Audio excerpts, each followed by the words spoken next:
استعمل علی المدینہ رجل من آل مروان، کہ مدینہ پر آل مروان کا ایک شخص گورنر مقرر کیا گیا. ایک شخص کی بات ہے، ایک شخص کی، اور آپ نے پوری آل کا بنا دیا. آل مروان ایسا کرتے تھے.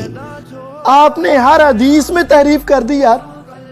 6229 میں یہ بات ہے کہ استعمل علی المدینہ رجل من آل مروان، آل مروان کا ایک آدمی مدینے پر عامل مقرر کیا گیا.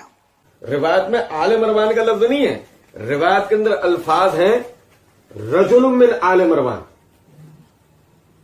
روایت میں کیا الفاظ ہے؟ رجل من آل مروان کا لفظ ہے. آپ دیکھیں ذرا مکاری اس آدمی کے، آل مروان نہیں، رجل من آل مروان. فرق کیا ہوا؟